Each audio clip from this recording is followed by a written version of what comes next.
This video was made possible by Skillshare. Churchill was a man with many talents. He was an artist, a butterfly enthusiast, and he had an unpublished manuscript about aliens. Clearly, he was a man with an insatiable thirst for knowledge. Maybe he could have loaded up his computer and logged onto Skillshare, an online learning community with more than 19,000 classes in design, business, technology, and more. Perhaps he was considering a side career in fashion, but didn't know where to start. On Skillshare, he would find courses in fashion design and garment construction.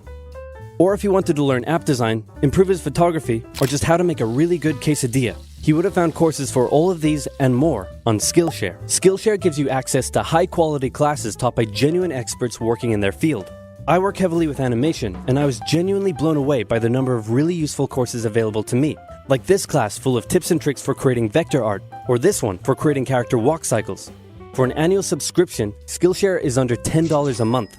And if you'd like to try it out first, then I've got a deal just for oversimplified viewers. The first 1,000 people to use this link, which can be found in the description, will get their first 2 months of Skillshare for just 99 cents. Be sure to try it out using the link in the description and learn something new today. Now, without further ado. It's 1902. A young man by the name of Benito Mussolini moves from Italy to Switzerland to avoid military service.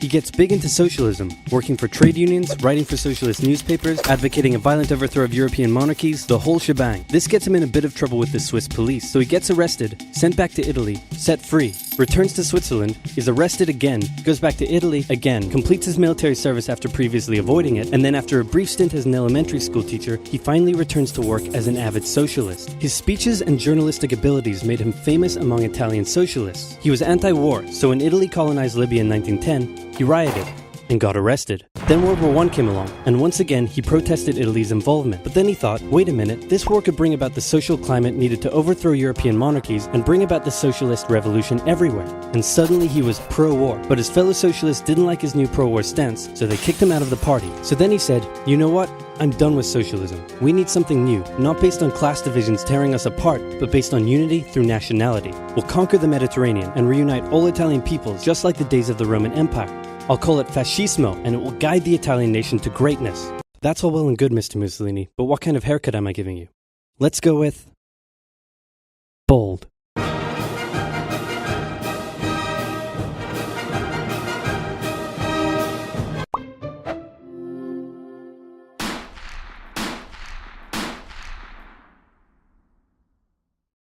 Italy had been on the winner's side in World War I, and they hoped they were going to get a lot out of it, but in the end, they only got a little, and they felt cheated. On top of that, a bad economy and weak governments meant that the Italian people were a little unhappy. So when Mussolini came along and said that he could fix everything, his fascist movement gained a lot of support. In 1922, he went to the king and said, make me prime minister, or I'll make me prime minister. And the king said, you and what army? This army. Fair enough. Then he went about establishing a dictatorship with himself at its center. Europe had its first fascist dictator. Next up, Germany. Germany had been on the loser's side, and they got absolutely wrecked by the Treaty of Versailles. They lost territory, had to demilitarize the Rhineland, had to reduce their army to just 100,000 men, couldn't have an air force, had to pay the Allies a huge amount of money that it didn't have, and a new rule was established that every Englishman withheld the right to walk into the center of Berlin, pick out any German they wanted, and spank the hell out of them. I made that last one up, but it helps you understand how all of this felt to Germans. On top of that, a bad economy and weak governments meant that when a small angry man with a silly mustache came along and said that he could fix everything, the German people loved it. Hitler had been a soldier during World War I, and he was crazy patriotic, and nobody was madder than him about Germany's humiliation. He helped start a new political party, and in 1923 attempted a march on Munich with his boys. And then he got arrested. But his popularity grew, and in 1933, the president made him chancellor. He believed he was Germany's great destined savior, and he went full megalomaniac, establishing a dictatorship with himself at its center. Europe had fascist dictator number 2. Hitler and Mussolini had a lot of the same ideas, but more importantly, they had the same enemies, and they started to get along. Anyone else want to be friends? Franco? No? You good? I do. Who's that? It's Japan, and they've taken over northern China. Let's rewind a bit. Japan had isolated itself from the rest of the world for over 200 years until the Americans showed up and said, you're going to trade with us and you're going to like it. Then the Western powers imposed a bunch of unequal treaties, meaning Japan's economy was bust. They also had no natural resources, so they decided to go get some. They went to war with China to gain a sphere of influence over Korea, and they took a bunch of China's stuff. But then the West said, hey, cut that out. And since Japan couldn't take on the West, they said, okay, I guess we'll just go home. Wait a minute, what are you doing? Taking advantage of a weakened China and setting up spheres of influence. But I was the one who weakened them. We know. And you guys didn't let me have anything. We know. That seems unfair. We don't think so.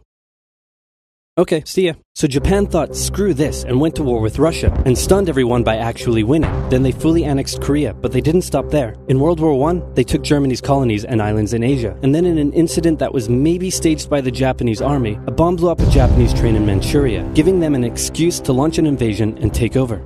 So here's the situation. Nazi Germany, Fascist Italy, and Japan all believe they're racially superior, all feel hostility towards the Allies, and all want to militarize and take over more stuff. And so they did. Let's start with Germany. Hitler hated the Treaty of Versailles, and now he was ready to begin undoing it. In complete violation of the treaty, the first Luftwaffe squadrons were set up, conscription was introduced, and he pimped up his army. The Allies did nothing. Then Hitler sent his army back into the demilitarized Rhineland, giving orders to immediately retreat if the Allies showed up. The Allies did nothing. With his military re-strengthened, he could now move on to step 2. He wanted to rapidly increase the Aryan population, and to do so, he needed Lebensraum, or in other words, he would have to take over the world. But for now, a good portion of Europe would do, and he began eyeing up his neighbors. The Allies finally started to get worried, so they implemented a fairly useless diplomatic strategy called appeasement, and it went a little something like this. Hitler would say, I want that thing, and the Allies would say, you can't have that thing. Okay, you can have that thing, but no more. I want that thing. And repeat. In 1938, Hitler's army marched into Austria and just took it, with no resistance. Boom, this is Germany now. Next, he demanded to be given the Sudetenland, an area of Czechoslovakia with many ethnic Germans. The Allies held a meeting with Hitler in Munich and said, look, we're going to give you what... Hang on, this meeting is about my territory. Shouldn't I come to the meeting too? Anyway, we're going to give you what you want. Really? Yeah. Just like that? Yep. What's the catch? Just sign this piece of paper promising you won't invade the rest of Czechoslovakia. Okay. Then Chamberlain returned home victorious, waving his signed piece of paper in the air, declaring crisis to be averted and the continuation of world peace, and we built a statue of Chamberlain in his honor, and every day on the 30th of September we celebrate Chamberlain Day. Hitler's invading the rest of Czechoslovakia. What? He's invading the rest of Czechoslovakia. Oh. You lied to me. What do you expect?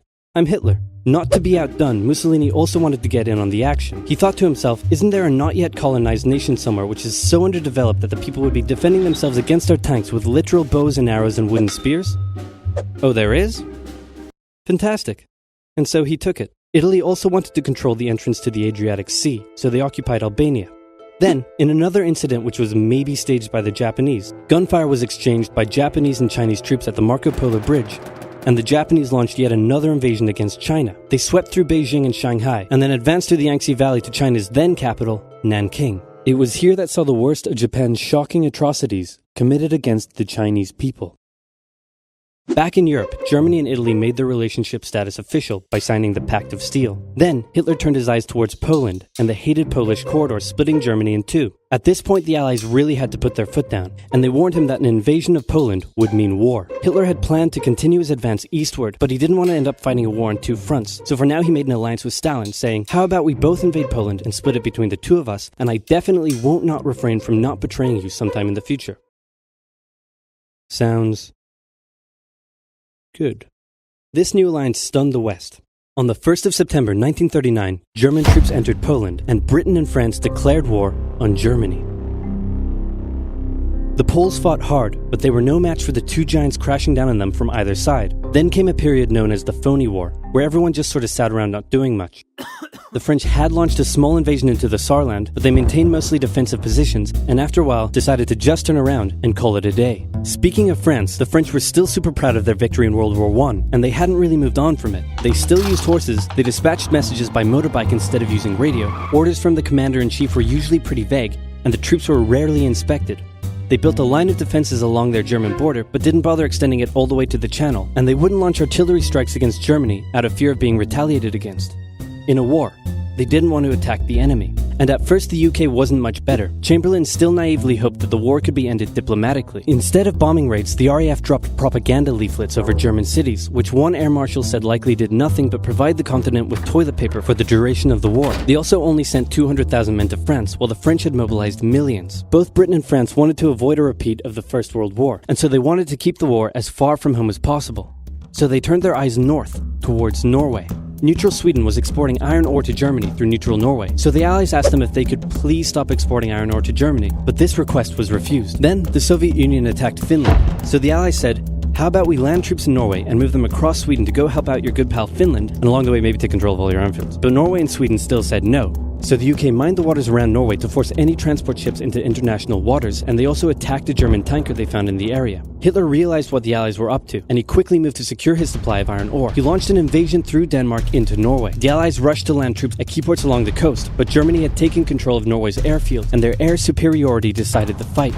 The Allies had to retreat. After this slightly embarrassing failure, Chamberlain resigned and was replaced with Winston Churchill, who had a slightly different approach to dealing with the Germans. Hitler's overall strategy was similar to Germany's First World War strategy. Attack France, defeat France, knocking out the UK in the process, then turn on the Soviet Union and win the war. During the phony war, the Allies had given Hitler time to prepare his forces. Now, he was ready to attack. The Allies had wanted to place troops in Belgium, but Belgium had refused, and in a move that surprised pretty much no one, Hitler launched an invasion to get around France's defenses. The Allies charged into Belgium at full speed to meet the German invasion head-on, and it looked like a repeat of the First World War was coming. But this time, Hitler had a trick up his sleeve. Blitzkrieg. As the Germans advanced, they sent thousands of refugees westward, slowing down the Allies. Then, to the south, the French had left the Ardennes, an area full of hills and forests, pretty underdefended because they thought it was naturally impenetrable. Well, the Germans were about to penetrate it with everything they had. They smashed 50 Wehrmacht divisions through and encircled the Allied armies at lightning speed. The best of the Allied forces were now trapped. The Germans squeezed in from all sides, taking out France's best armies and nearly wiping out the British too, but they managed to make a desperate last-minute escape at Dunkirk, with British civilian ships even making the perilous journey to bring their young men home. With most of the French forces depleted, the Germans breezed through, taking Paris, and France fell. What the Germans couldn't do in World War I, Hitler had done just like that. Hitler hoped that with the fall of France, the UK would also lose hope and sue for peace. But quite annoyingly, it didn't, and he needed to secure the Western Front, so he tried to force them into submission with mind games. The UK were now all alone, and Hitler wanted to emphasize that. First of all, just before France fell, Italy finally declared war on the Allies, making the UK's situation even worse. Next, instead of just occupying all of France, Hitler occupied the coastal areas for defense, but allowed France to continue its existence as a German puppet state. This way, it looked like the UK's old ally had decided to switch sides. Hitler also hoped that the UK wouldn't attack any of her old allies' navy bases or colonies in Africa, giving Hitler an extra line of defense to the south. But the UK made sure to respond to this by sailing down to France's navy base in Algeria and wrecking a bunch of ships. So have at it. Hitler then began laying down plans for an invasion of Great Britain. Before German troops could land on British soil, he would first need air and naval superiority across the Channel. Waves of German bombers came, while the completely outnumbered RAF worked bravely around the clock in an attempt to quell the German attacks. At first, the Luftwaffe targeted British ports and coastal facilities. Then it attacked RAF bases, crippling the RAF's ability to defend the nation. And it looked like Hitler's Great British invasion was coming. But then, Churchill ordered a small, pretty insignificant bombing raid over Berlin. It didn't do much damage, but Hitler was furious, and he immediately ordered the Luftwaffe to refocus its attacks on civilian targets in London. Children were sent off to the countryside away from their parents to avoid danger, and frequent trips to air raid shelters became a daily occurrence. But British morale held firm. Smiling, knitting, lounging casually, these people have balls of steel. This refocusing on London also gave the RAF breathing space to reorganize, so Hitler kind of shot himself in the foot there. Just the foot for now. Finally, the Luftwaffe sent one massive all-out attack on London, and the RAF successfully repelled it, destroying many of the German aircraft and placing air superiority firmly in British hands. Hitler's invasion had to be postponed, but the bombing of British cities continued for some time.